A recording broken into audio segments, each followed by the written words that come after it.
안녕하세요. 2019년 1월 1일자로 신설된 떡제조 기능사 자격증에 대해서 소개하게 된 강사 김은정입니다. 전 시간에는 떡제조 기능사의 기본 정보에 대해서 안내를 해드렸고요. 이번 시간에는 떡제조 기능사 필기 정보, 그다음에 문항수, 그리고 그 파트별로 공부를 어떻게 하면 좋은지 간략하게 팁을 전달드리는 시간을 가져보도록 하겠습니다. 총 4가지 챕터로 나뉘어지는데요. 떡 제조 기초이론, 그다음에 떡류 만들기, 위생 안전관리, 우리나라 떡의 역사 및 문화에 대해서 총 4가지 파트로 나뉘게 됩니다. 떡 제조 기초이론 같은 경우에는 떡류 재료의 이해, 제조 공정을 통해서 당신이 떡에 대해서 얼마나 알고 있는지, 맵쌀과 찹쌀을 구분할 수 있는지, 기타 등등 기본적인 떡에 대한 지식에 대해서 물어보는 거고요. 떡류 만들기 같은 경우에는 인절미 이렇게 떠올렸을 때 이건 찌는 떡이야, 아니야, 치는 떡이야, 아니면 부재료가 찹쌀이야, 맵쌀이야, 재료부터 어떻게 만드는지 공정을 거의 다 알고 계셔야 되는 그런 파트입니다. 재료를 준비하는 것부터 떡류 만들기, 그다음에 포장은 어떻게 하면 좋은지, 보관은 어떻게 하면 좋은지 구체적인 내용을 다루는 챕터입니다. 세 번째로 위생 안전 관리는요. 개인 위생 관리, 오염 및 변질이나 감염병, 식중독, 식품위생법 관련 법규 및 규정, 공정별 위해 요소 관리 및 예방, 개인 안전점검, 도구, 장비, 안전점검 등이 있습니다. 이 파트 같은 경우에는 웬만한 한식, 중식, 양식, 조리사 파트에서도 많이 다루는 문제 유형이기 때문에 공부를 하실 때 떡제조 기능사에 관련되어 있는 내용뿐 아니라 기본적으로 바탕에 깔려있는 조리사의 기본적인 정보도 많이 알고 계실수록 좀 더 유리한 파트라고 볼 수 있습니다. 우리나라 떡의 역사 및 문화에서는 우리나라 고조선 때부터 청동시대, 청동기 시대, 신라시대 이런 시대별로 어떤 떡들이 유행을 했고 그다음에 어떤 고서적이 있는지 그런 내용들과 함께 현재 우리나라 깊숙이 들어와 있는 떡의 문화에 대해서 설명하고 그다음에 시험을 보는 파트입니다.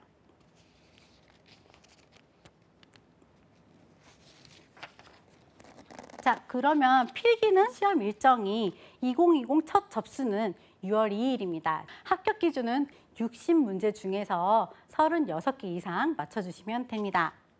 최소 공부해야 되는 기간에 대해서 많이 물어보세요. 선생님, 바짝 공부하면 3일, 4일이면 될까요? 라고 많이 물어보시는데요. 떡에 대해서 나는 정말 아무것도 몰라요 하시는 분들은 최소 2주에서 3주 정도는 잡아주셔야 되지 않을까라고 생각을 하고 있고요.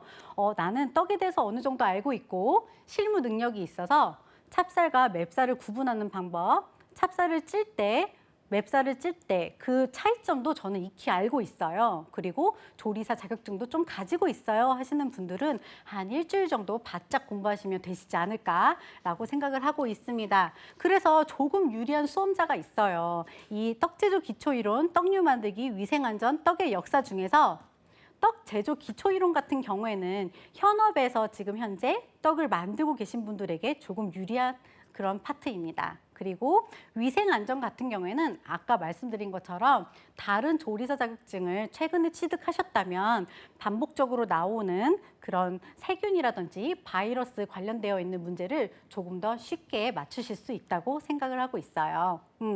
시험 합격 시 실기를 볼 수 있는 기간이 있습니다. 예를 들어서 내가 요번에 필기를 붙었다고 해서 동차에, 그러니까 한 달, 2달 뒤에 있는 시기에 반드시 합격을 해야 되는 건 아니고요.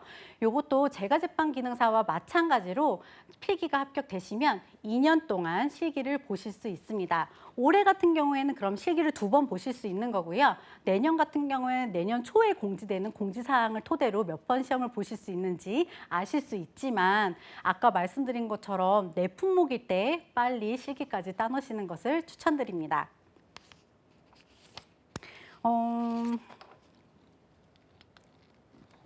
자, 그러면 우리가 첫 번째 파트인 떡 제조 기초 이론에 대해서 간략하게 어느 부분이 굉장히 중요하고 이 부분은 암기하셔야 되고 이런 내용을 살짝 드려볼게요. 떡류 재료의 이해와 떡류 제조 공정으로 큰 틀로 나뉘는데요. 주 재료가 바로 우리가 쌀이겠죠. 근데 쌀 중에서도 찹쌀과 맵쌀이 있습니다. 이런 찹쌀과 맵쌀의 특성을 이해를 하는 거예요. 그래서 이거는 구성이 어떻게 돼 있고 아밀로스랑 아밀로펙틴이 어떻게 구성이 돼 있고 만약 찜기에 올린다면 뭐가 더 먼저 빨리 쪄질까? 그러면 굳는 속도는 어떨까? 보관하는 방법은 어떨까? 이런 구체적으로 이 주재료에 대한 질문을 계속적으로 던져요. 그래서 두 가지의 쌀가루를 구분하는 방법이라든지 쌀가루를 만드는 방법에 기본적인 차이가 있습니다. 예를 들어서 맵쌀 같은 경우에는 기본적으로 7시간에서 8시간을 물에 불려요. 근데 찹쌀 같은 경우에는 4시간 정도 물에 불리게 됩니다. 그래서 기본적인 쌀가루를 우리가 취급할 수 있는지, 그다음에 이거를 빻아서 정말로 떡을 만들 수 있는지 그 기능적인 요소를 이론적으로 풀어서 시험을 보는 부분이에요. 쌀을 취급하는 거, 보관하는 방법. 당연히 곰팡이가 있거나 벌레가 있거나 오염물이 있거나 근처에 오폐수가 흐르는 곳에서는 우리가 쌀을 다루면 안 되겠죠. 마찬가지로 보관도 너무 햇빛이 직사광선이 비치거나 너무 습한 곳에다 보관을 하면 안 된다. 그런 기본적인 보관 방법에 대해서도 물어보고 있습니다. 쌀이 우리가 이제 전분이 변화되면서 호화가 된다, 노화가 된다, 호정화가 된다, 겔화가 된다, 카라멜화가 된다라고 표현을 하고 있어요. 그래서 호화, 노화, 호정화, 겔화, 캐러멜화 이 5가지는 반드시 시험에 나옵니다. 그래서 찹쌀의 호화 정도, 맵쌀의 호화 정도, 노화는 언제 빠르고 언제 느린지에 대한 구체적인 내용은 반드시 암기해 주셔야 돼요. 그래서 호화라는 건 뭐냐면 쌀가루가 빨리 잘 익는 정도를 뜻하고요. 노화라는 거는 딱 느낌이 오시죠? 빨리 굳는 거예요. 떡이 빨리 굳고 딱딱해지는 것을 노화라고 한다라고 간략하게 생각을 해주시고 거기에 덧대서 온도에 따른 호화와 노화의 차이, 그 다음에 익히는 시간, 그 다음에 익히는 온도에 따른 호화와 노화의 종류, 차이, 그 다음에 맵쌀일 경우, 찹쌀일 경우 여러 가지 방향으로 호화, 노화, 호정화, 겔화, 캐러멜화는 전분의 변화는 반드시 시험에 나오니까 반드시 숙지해 주시기 바랍니다. 떡제조 기초이론으로 들어가면요. 부재료에 대한 얘기가 나와요. 떡이라고 하면 우리가 그냥 쌀가루만 가지고 만들진 않잖아요. 거기에 콩을 넣기도 하고 그다음에 쑥을 넣기도 하고요. 우리가 익히 알고 있는 게 이제 쑥떡, 그렇죠? 그다음에 콩떡. 여러 가지가 있는데 이렇게 부재료를 뭘 넣는지에 따라서 떡의 이름이 많이 바뀌어요. 그래서 채소류를 전처리하는 법, 씻기, 데치기, 과일류, 물주기 시 주의사항 뭐 이런 내용이 있는데 우선 위에부터 볼게요. 채소류 전처리법은 뭐냐면 막 채소를 박박박박 문지른다. 당연히 안 되겠죠. 데칠 때 무르도로 끓인다. 뭐 이런 것도 안 되겠죠. 상식선에서 이해가 되는 범주가 있고요. 우리가 암기해야 되는 부분이 있어요. 그래서 각 채소별로 어떻게 씻고 어떻게 데치는지 이해를 통한 암기를 해주시면 되실 것 같습니다. 과일류 같은 경우에는 수분 함량률이 굉장히 높잖아요. 수분 함량률이 굉장히 높기 때문에 원래 쌀가루에 물을 우리가 100ml만 넣으면 맵쌀 그 맛있는 포실포실한 백설기가 나왔다면 예를 들어서 우리가 딸기즙을 넣는다고 생각을 해볼게요. 딸기를 넣는다면 딸기 안에도 수분 함량이 있죠. 그러면 딸기를 넣으면서 동일하게 100ml의 물을 넣게 되면 어떻게 될까요?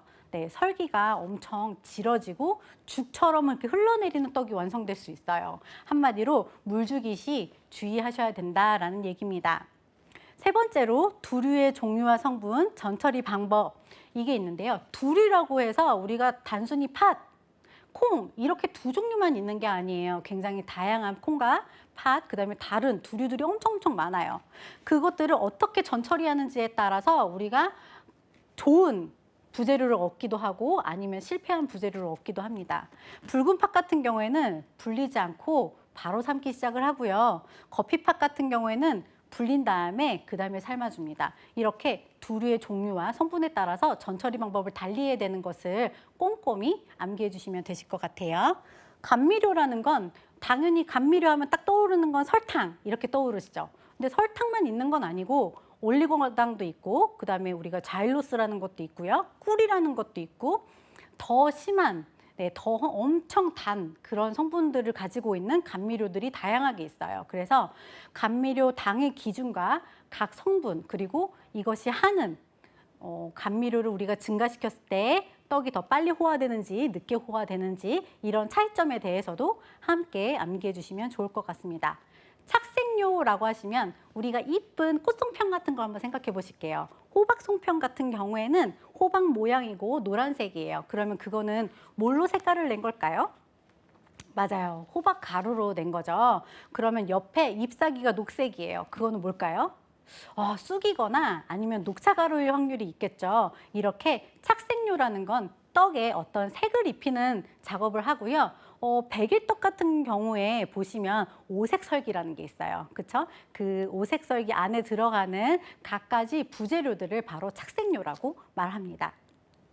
영양소 성분이 물, 탄수화물, 단백질, 지방, 무기질, 비타민이 있어요. 근데 이거 암기하기가 엄청 어려운 거예요. 그리고 저도 책을 만들 때 이 부분은 빼고 싶었어요. 그런데 이 부분을 뺄 수 없었던 이유는 바로 작년 시험에 섬유소, 불용성 식이섬유소와 수용성 식이섬유소 기출문제가 나왔습니다. 하나라도 나온 파트는 저희가 버릴 수 없잖아요. 그래서 반드시 다 이해해 주시고 반드시 다 암기를 통해서 꼼꼼하게 외워주셔야 되는 파트로 올라왔죠. 그래서 이 부분도 반드시 체크해 주세요. 그러다 보니까 선생님 전부 다 중요하다고 하는 것 같아요 라고 하실 수 있는데 시험이니까 당연히 다 준비하기는 하셔야 돼요. 그리고 이 이해를 통한 부분과 그냥 암기를 막 하셔야 되는 파트가 아무래도 나뉘어져 있기 때문에 충분히 이해가 가능한 파트에서는 조금 쉽게 넘어가시고 뒤쪽에 가시면 저희가 바이러스, 세균 나오잖아요. 그 부분은 우리가 이해하기 어려운 난해한 용어들이 굉장히 많이 나오기 때문에 그 부분은 무조건 암기를 해주셔야 됩니다. 떡류 제조 공정에 대해서 한번 볼게요. 제조 공정에는 뭐가 있냐면 찌는 떡, 설기떡 같은 게 있겠죠. 치는 떡, 인절미 같은 게 있을 거예요.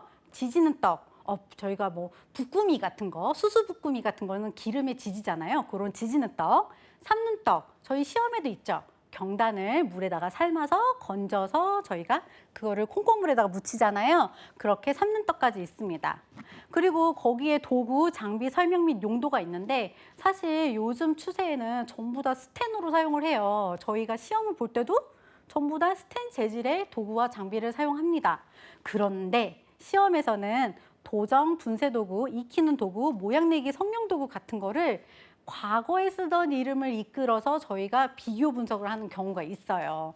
이남박이라고 혹시 들어보셨나요? 들어본 적 없어, 그죠?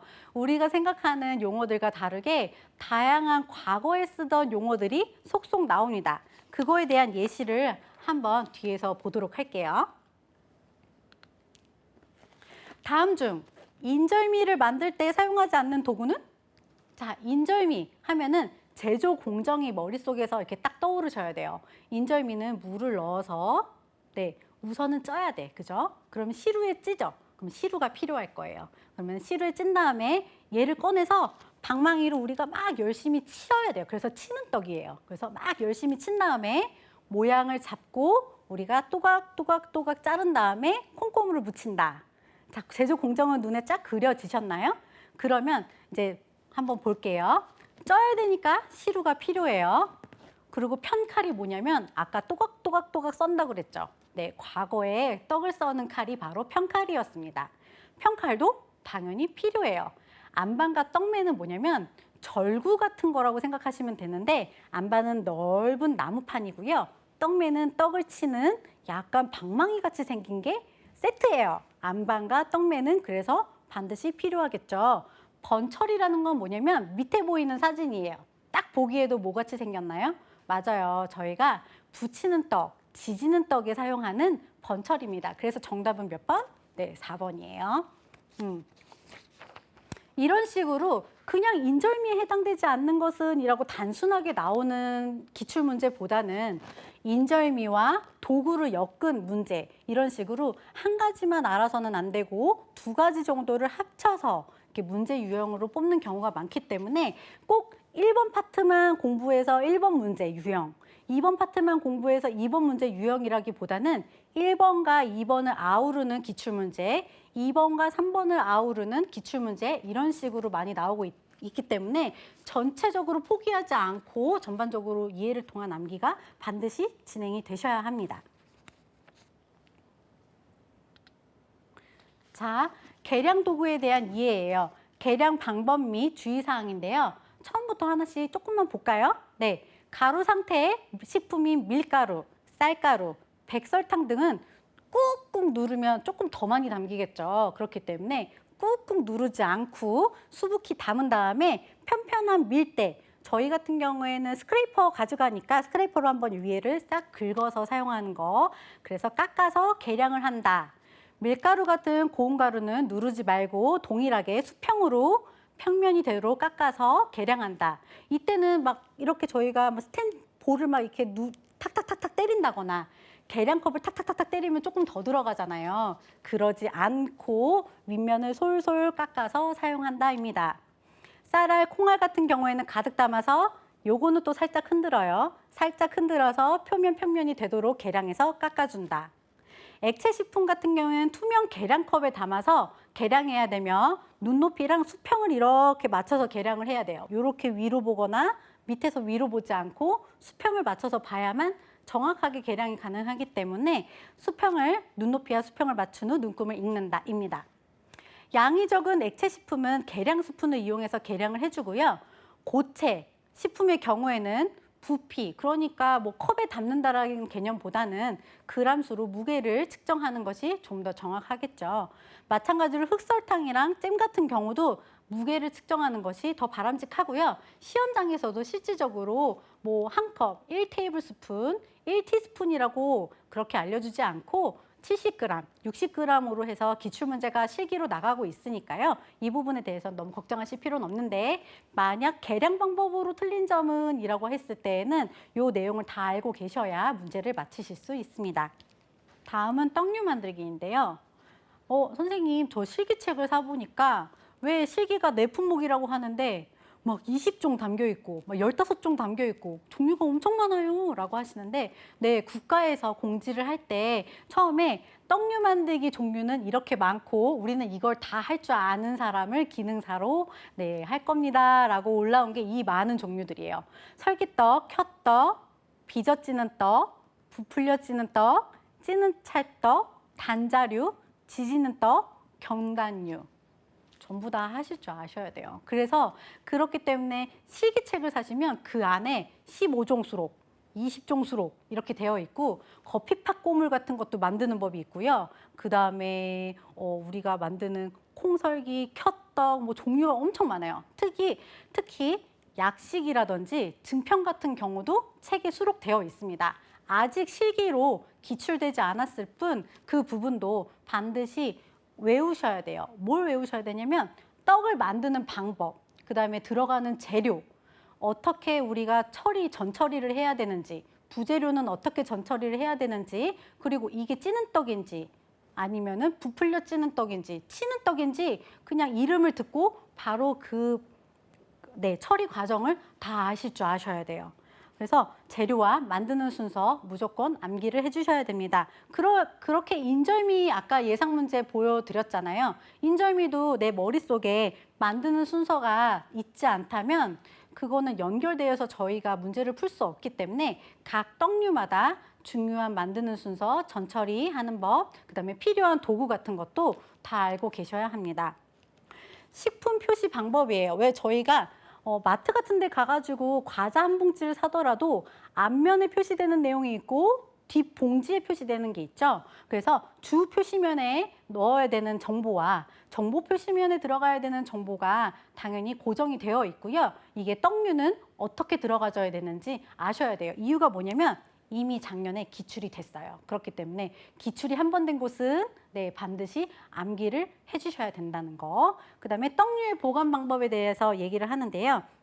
이건 단순히 쌀가루, 아니야 찹쌀가루 이걸 보관한다는 것보다는 떡을 완성했을 때 보관을 어떻게 하는지도 내용이 포함되어 있고요. 부재료를 보관하는 방법에 대해서도 물어보고 있는 파트입니다. 그러면 이 내용을 토대로 문제를 한번 풀어보도록 할게요. 포장의 기능으로 알맞지 않은 것은 첫 번째, 제품의 성분과 중량과 유통기한을 확인할 수 있다. 맞죠? 두 번째, 외부로부터의 이물질, 오염 등을 차단하고 식품 안정성 유지 혹은 상승시킨다. 네, 맞죠? 세 번째, 식품의 유통 가는 거리를 늘려주고 네, 택배 보낼 수 있어요. 유통 중에 파손되거나 오염으로부터 보호한다. 맞습니다. 네 번째 볼게요. 포장을 통해 판매 촉진, 광고 효과를 보아서 가격을 더 높일 수 있다. 아니겠죠. 답은 4번입니다. 이렇게 상식선에서 맞출 수 있는 문제도 기출될 수 있으니까요. 너무 무서워하거나 떨지 마시고 네, 준비하시면 되실 것 같아요. 33번 볼게요. 약식을 만들 때 사용하는 재료가 아닌 것은 그러면 여러분은 약식이 뭔지 아셔야 돼요. 네, 약식이 뭔지 딱 떠오르면서 어떻게 만들더라? 그러면 참기름 필요하던가? 네, 참기름 들어가고 캐러멜 소스 들어가고 진간장도 들어갑니다. 안 들어가는 건 답 2번 석이버섯이에요. 자, 32번 풀어볼게요.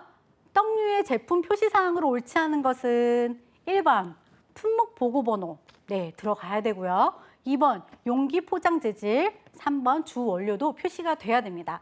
세 번째, 영업소의 대표자명 네, 영업소 위치와 그다음에 위치가 네, 들어가야 되는 거고요. 대표자명은 필요가 없어요. 그래서 정답은 4번입니다.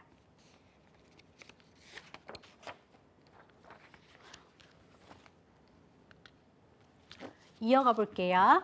이제 위생 안전관리에 대해서 공부를 하셔야 되는데 개인의 위생관리, 네, 머리 깨끗하게 쫙쫙 밀어서 실핀 딱딱 꼽으셔가지고 깔끔하게 묶으셔서 조리를 하셔야겠죠. 모자, 화장을 진하게 하지 않는다. 장신구, 시계, 뭐 반지, 귀걸이, 목걸이 이런 거 다 안 하는 거죠. 마스크 착용해야 되고 앞치마 착용하고 상의, 하의, 신발에 대한 개인 위생 관리를 저희가 실기시험에도 이게 평가 대상이에요.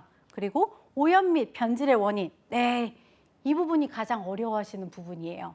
모든 분들이 어려워하세요. 누구만 제외하고 조리사 시험을 최근에 보신 분 빼고는 식중독, 바이러스, 세균, 감염병 이러면 우리 몸에 해롭다라는 공통적인 내용은 알겠지만 식중독의 종류, 바이러스의 종류, 세균의 종류 이걸 다 암기하고 계신 분들 거의 없거든요. 그래서 요거를 구분하고 암기하시는 게 굉장히 중요합니다. 밑에 써 있는 황색 포도상구균 있잖아요. 네, 작년에 기출된 답안이고요. 역성비누, 저희가 이제 소독을 할 때 정말 좋은 비누, 역성비누, 화학물질 취급 시 주의사항 등이 기출이 됐습니다. 그래서 이 부분에 대해서도 반드시 암기를 해주셔야 되는데 굉장히 어려워하신다는 거. 그래서 나만 어려워하는 것 같아, 나만 이해 못하는 것 같아 하실 필요 없는 파트니까 용기를 내어서 반복적으로 암기를 해주세요. 네. 이제 떡의 역사에 대해서 설명을 드릴게요. 시대별 떡의 역사인데요. 저희가 선사시대에 유물이 뭐가 발견됐는지, 삼국시대와 통일신라에는 어떻게 떡이 개발됐는지, 발전했는지, 고려시대는 어땠는지, 조선시대는 어땠는지에 대해서 옳은 것은, 틀린 것은 이라는 기출문제가 많이 나옵니다. 예를 들어 볼게요. 고려시대에는 불교의 번성으로 육식이 아예 안 됐대요. 그래서 차하고 떡을 즐기는 풍습이 상류층을 중심으로 유행하게 됐습니다. 제사 때에만 쓰던 게 이제는 별식으로 인기가 점점 있어지면서 급기야 송도 개경에는 쌍화점이라는 떡집이 생겨나게 됩니다. 이것은 떡집이 생겼다는 것은 상품화가 돼서 일반인들에게도 판매가 되기 시작했고 상류층만 누리는 것이 아니라 일반인들에게서도 많이 널리 퍼지는 시기였다라고 볼 수 있는 거겠죠. 그래서 각 시대별 특징 그리고 유행했던 음식들 네, 그리고 어떤 고전에 의해서 이 떡 이름이 생겼다라든지 이런 내용들을 다 흐름을 통해서 암기를 해주시면 좋을 것 같습니다. 시절식으로서의 떡인데요. 여러분들 아시잖아요. 설날에는 뭐 먹어요? 네, 떡국을 먹죠. 그리고 뭐 정월 대보름은 약식을 먹고 어느 정도 선에서 우리가 이미 알고 있는 내용들이 많이 들어가 있어서 이 부분들은 굉장히 쉽게 암기하실 수 있어요. 뒤쪽을 가보시면 한가위, 우리 추석 때 뭐 먹죠? 네, 송편을 먹잖아요. 그래서 기본적으로 맞출 수 있는 내용 외에 내가 생소하다고 생각하는 파트만 찝어서 조금만 더 암기해 주시면 되실 것 같습니다. 통과 의례의 떡인데요. 통과 의례라는 게 뭘까요? 태어나고 성년식을 맞고 뭐 환갑잔치를 하고 이런 전반적인 생활 속에 들어있는 통과 의례라고 생각하시면 되는 건데요. 그래서 100일 때에 차려야 되는 떡의 종류는 무엇인가? 그러면 그 떡을 왜 올렸어요? 그 떡의 의미가 있겠죠. 그 의미랑 맞는 것은 틀린 것은 이런 것을 우리가 기억을 해줘야 되는 겁니다. 그래서 하나만 더 보시면 백설기와 함께 붉은팥 수수경단 5색 송편을 만들어 주었는데 붉은팥 수수경단의 붉은색은 귀신으로부터 보호하고 혹시 있을지도 모르는 애군으로부터 아기를 보호한다라는 의미가 있고 5색 송편에는 오색, 소행, 오덕, 오미의 관념으로 만물의 조화라는 뜻을 담고 있습니다. 이렇게 100일상에 올라가지 않는 떡의 내용으로 옳은 것은, 뭐 100일상에 올라가는 떡의 종류와 내용으로 틀린 것은 이런 질문이 연결되어서 나올 수 있다는 점 네, 알고 계시면 되실 것 같아요. 네, 마지막으로 지역별 향토떡인데요. 지형적인 이해와 함께 그 지역을 대표하는 떡을 반드시 암기해 주셔야 되는데 이게 대표떡이 생각보다 되게 많이 있어요. 그래서 전부 다 외우시긴 정말 힘드시고 상위 탑 5 정도만, 네, 5개 정도씩만 암기해 주시면서 지리적으로 머릿속에 지도가 그려진다면 어느 정도 대략적으로 맞추실 수 있어요. 예를 들어서 서울의 대표떡은 네, 개경송편 막 이런 거 있거든요. 개경자가 앞에 붙어 있는 떡들이 있어요. 그런 거는 다 서울과 관련되어 있는 거겠죠. 평안도 같은 경우에는 이렇게 평야, 넓은, 그래서 떡이 크고 소담스럽다. 그래서 장떡 같은 경우도 한번 사진으로 검색을 해보시면 떡이 굉장히 커요. 그래서 이 지역과 흡사한 떡이다. 뭔가 지리적으로 그다음에 내가 바다를 끼고 있는지 아니면 산을 많이 끼고 있는지 아니면 과실류가 많이 나는지 두류가 많이 나는 지역인지에 따라서 그 지역 특산물과 연관되어서 대표떡이 많이 나오게 됩니다. 그리고 충청도 같은 경우에는 양반과 서민의 떡을 구분을 하였거든요. 그래서 대표떡으로는 해장떡, 쇠머리떡, 호박 송편 등이 있습니다. 해장떡은 정말 해장을 하기 위해서 만든 떡이에요. 네, 이번 시간까지는 이렇게 필기 문제에 대해서 전반적으로 훑어봤고요. 다음 시간은 실기시험 준비물 너무 많죠. 그 준비물 하나하나씩 우리가 살펴보도록 할게요. 감사합니다.